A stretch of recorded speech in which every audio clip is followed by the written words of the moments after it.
February 6, 1997, Douglas Gissendaner, a father of three and husband living in Auburn, Georgia, disappeared without warning. He was expected home that night. He never arrived. By early morning, a local passerby spotted smoke rising from a wooded area along Drowning Creek Road. First responders discovered a car engulfed in flames. Its windows shattered from the heat, tires melted, and something inside that didn't make sense. It was Douglas's car, and what remained inside could not be immediately identified. For investigators, the case shifted instantly. This was no accident, no breakdown. It was intentional, and whatever had happened inside that vehicle had been meant to stay hidden. But it wouldn't.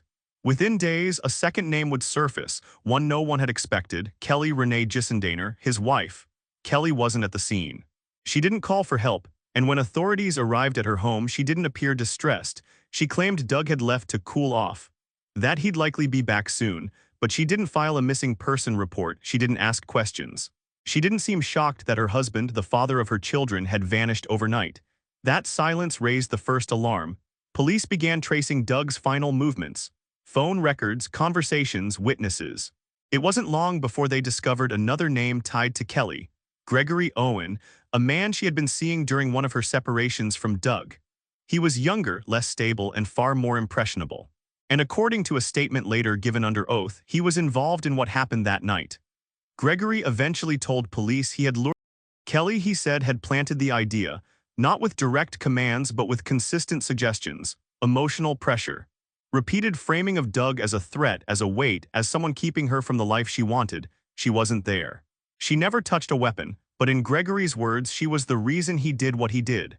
The state of Georgia believed that was enough. Kelly was arrested, charged, and ultimately sentenced not just to prison but to death. It was the first time in 70 years that a woman in the state had received such a sentence. A decision that would ignite debate across the country, from legal circles to religious leaders, and inside prison walls where Kelly would go on to serve nearly 2 decades on death row. But before the clemency campaigns, before the theology degree behind bars, before the nation took sides, there was just that car, burning in the woods, and a man who had been loved who never made it home. This is the story of what happened and the even harder question of why. Because in this case, justice didn't just come down to who acted, it came down to who influenced.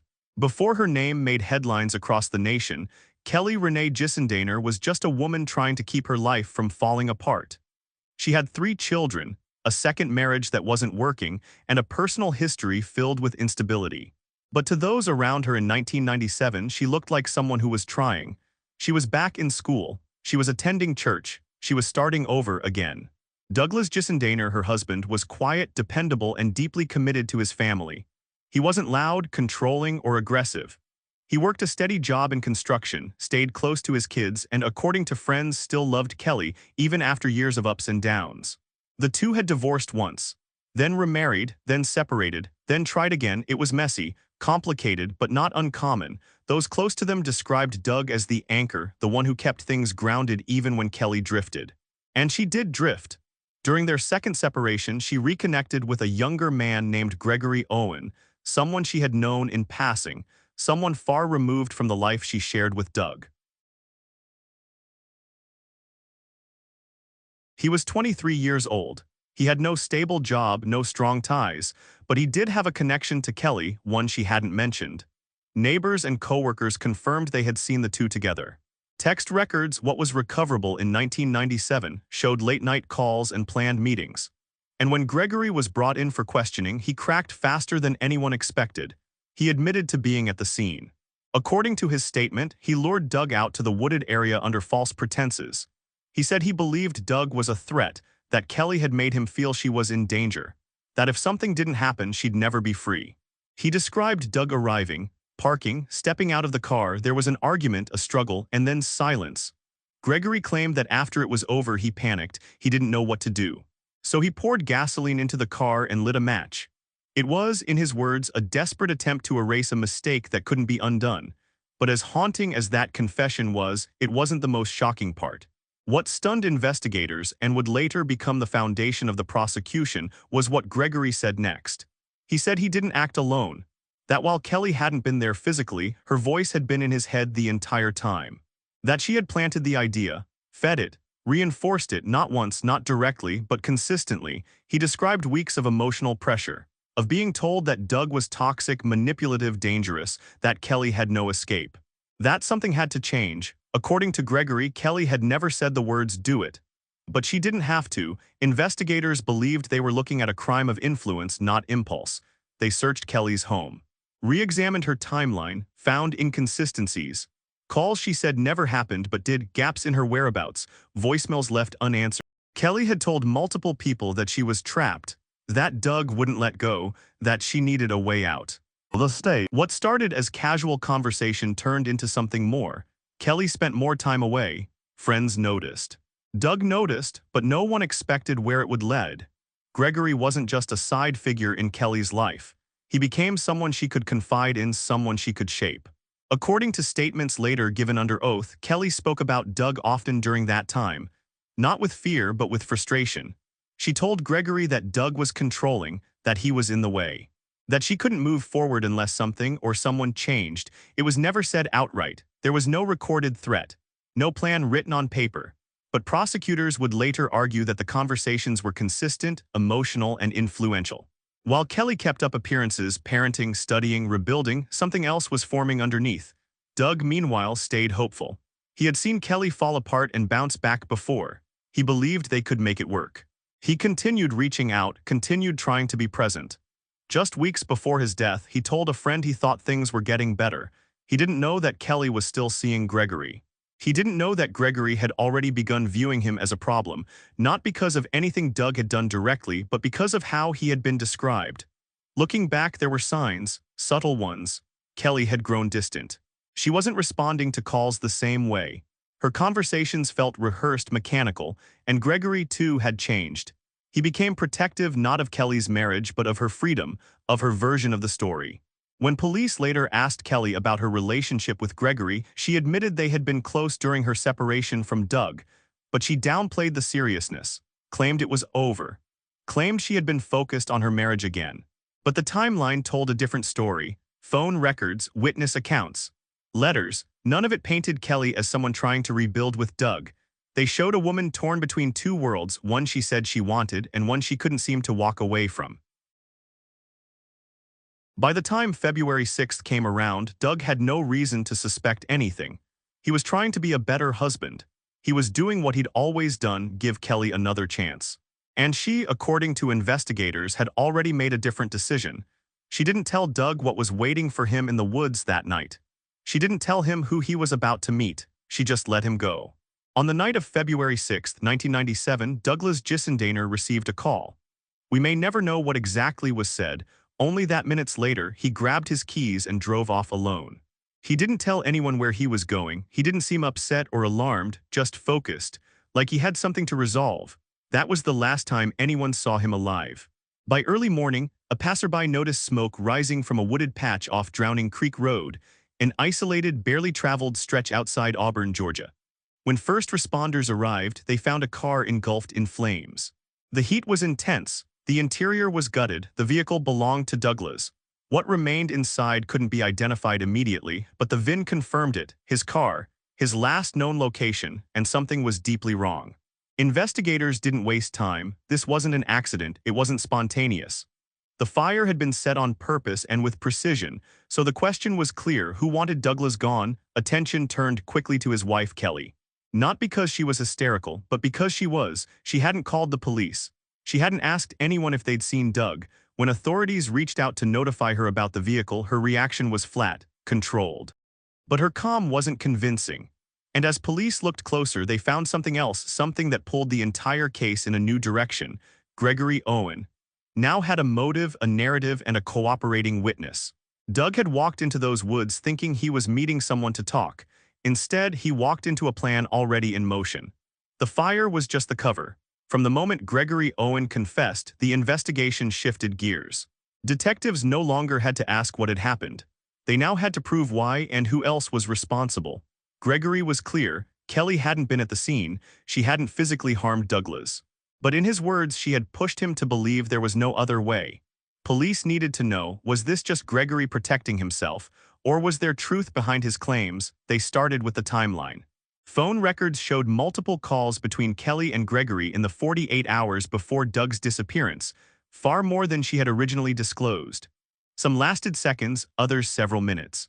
But one call made just hours before the fire stood out, a 13-minute conversation traced to a payphone near Gregory's apartment. Kelly denied making that call, but it was the first of many inconsistencies. Investigators also recovered handwritten letters exchanged between the two during Kelly's separation from Doug. The tone was emotional, sometimes desperate. One letter in particular mentioned that Doug would never change and that she couldn't take it anymore. Another said, "I wish I could just disappear from it all." They weren't threats, but to the prosecution they were a window into motive. Then came testimony from friends and several reported that Kelly often referred to Doug as suffocating or controlling. One neighbor recalled her saying, "He'd rather see me dead than let me go." A former classmate from her theology course said Kelly had once joked, "If Doug vanished, I'd finally breathe." Again, no direct evidence, but layered together, the implications became hard to ignore. Detectives interviewed Kelly multiple times. Her answers became less confident, her timelines less consistent. She admitted to rekindling her relationship with Gregory during her marital struggles, but she insisted she had no idea he was planning anything. Yet she couldn't explain why she never reported Doug missing, why she hadn't contacted his family, or why she told police she hadn't spoken to Gregory for weeks when records said otherwise. The turning point came when police uncovered a witness, a friend of Gregory's who claimed he had confided in him days before the murder. According to the witness, Gregory had said, "It's all set. She's done pretending, she just wants him gone." That statement, though not recorded, was enough to justify a deeper look into conspiracy charges. Kelly was arrested and charged with orchestrating Douglas's death. The evidence wasn't direct, but it was heavy in pattern, implication, and motive. In court, the prosecution laid out a detailed case: the phone records, the letters, the testimony from Gregory, the tone of Kelly's comments to others, her failure to act in the aftermaths. They didn't argue that she planned every detail. They argued that she influenced the outcome, that her emotional manipulation, her language, and her silence after the fact made her complicit. The defense pushed back hard.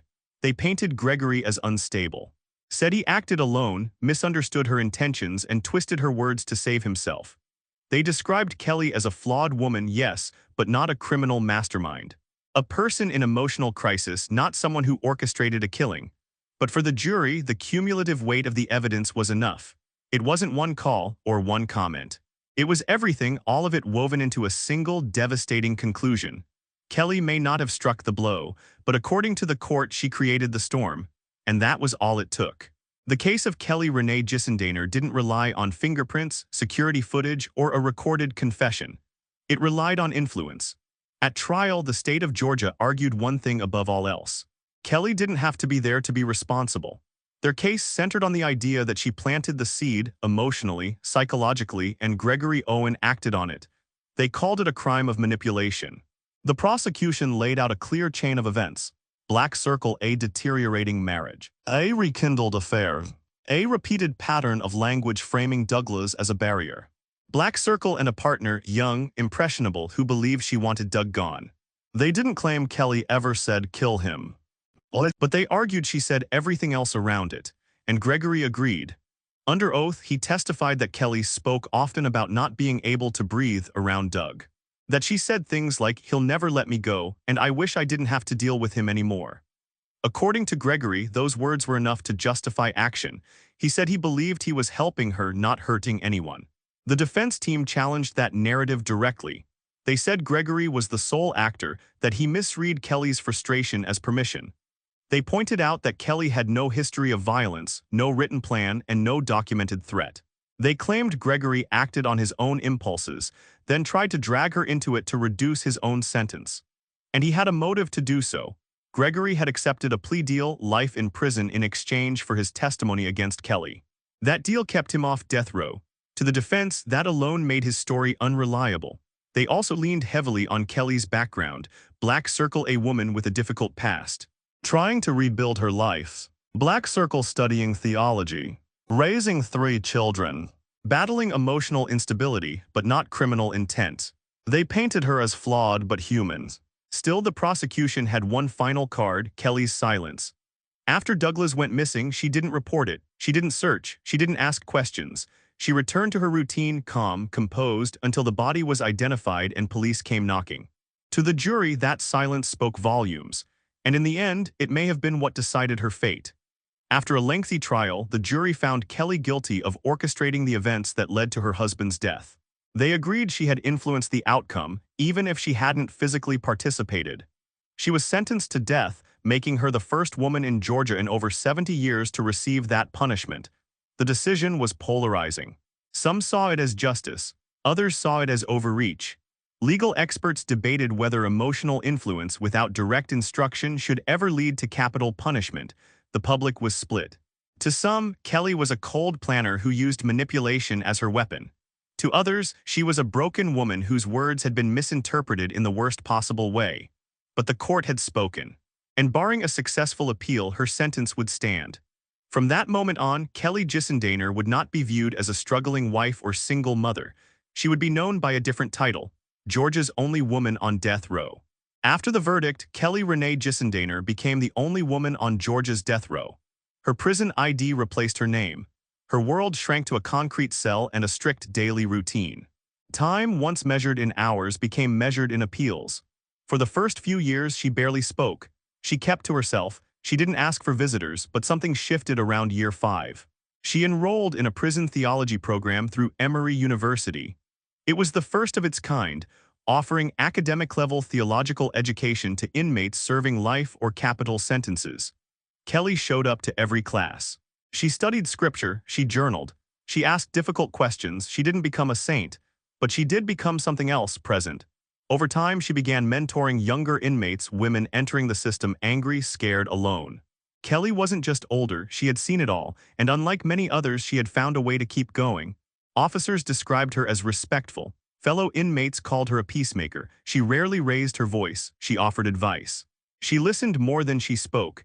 She became a kind of informal counselor, not because the system asked her to be, but because the system didn't offer much else. Outside the prison, her story started to resurface. Not as a headline, but as a question: should a woman who changed this much still face execution? Religious leaders, including several high-ranking clergy, began petitioning for clemency. So did former correctional staff. Letters poured in. Advocates described Kelly as a model inmate, a transformational story, and living proof that people can change. The debate wasn't about innocence. It was about redemption. Kelly had never denied her role in the events. She expressed remorse, not in interviews but in private conversations, letters to her children, and recorded statements to restorative justice groups. One of her most cited quotes came from a letter she wrote during her 14th year in prison. "I can't undo the past, but I've tried every day since to be someone worth forgiving." Despite growing support, legal appeals failed. Every motion was denied. Every request was met with procedure. The execution date was set. In her final days, Kelly met with chaplains, spoke with her children, and wrote letters, dozens of them, to people she had mentored or harmed. She requested no special treatment. She declined a last meal. She spent her last evening reading, praying, and listening to music. Just after midnight on September 30th, 2015, the state of Georgia carried out the sentence. There were no protests outside, no media frenzy. Just a quiet line of reporters, a handful of candles, and a prison that had not housed a woman for execution in decades. Her final words were brief: "I'm sorry, and I love you all." And then it was done. Inside the prison, officers said the silence afterward was different, heavier, not because of the process, they had followed it by the book, but because the woman they escorted to the chamber was not the same woman who had entered that prison 17 years earlier. After Kelly Gissendaner's execution, the public conversation didn't end, it changed direction. For some, the case was closed. A lawful sentence had been carried out. Justice had run its course, but for many others, something lingered. Was justice truly served? Or simply executed? Kelly's name didn't disappear from headlines. In fact, it began appearing in classrooms, documentaries, and faith-based forums across the country. She became a case study, not just of guilt, but of redemption. Some saw her as proof that people can transform even inside the most unforgiving spaces. Others argued that transformation, however sincere, should never erase accountability. But what made Kelly's story different wasn't just her sentence. It was the tension it left behind. She wasn't a serial offender. She wasn't physically present at the scene. And yet she received the harshest punishment available under Georgia law. Legal scholars questioned the precedent. Religious leaders questioned the mercy. And ordinary citizens, those who had never heard her name until the night of her death, began asking themselves the most difficult questions of all. Should emotional influence carry the same weight as direct action? Can a life redeemed be taken as if it never changed? And if someone spends 17 years proving they're not who they used to be, who are we punishing in the end? For some, those questions have answers. For others, they don't. What's certain is this: Kelly's legacy didn't end in a prison chamber. It lives in debate halls, legal journals, theology classrooms, and the personal letters of the women she mentored behind bars. It lives in her children, now adults, who carry memories of both who she was and who she became. It lives in the files of attorneys who continue to ask whether justice and mercy are truly separate concepts or two halves of the same equation. And it lives in every viewer, listener, or reader who hears her story and finds themselves unsure what to feel, because this wasn't a story of monsters and heroes. It was a story of human failure, human change, and human consequence. The truth is, Kelly wasn't the only person changed by this case. So was Gregory Owen, who remains in prison with a life sentence. So was the legal system, challenged to explain its moral lines. And so was Georgia, a state forced to reconcile tradition with compassion. Years later, people still debate her fate, not because they question what happened in 1997, but because they wonder what it should mean in 2015. And today, in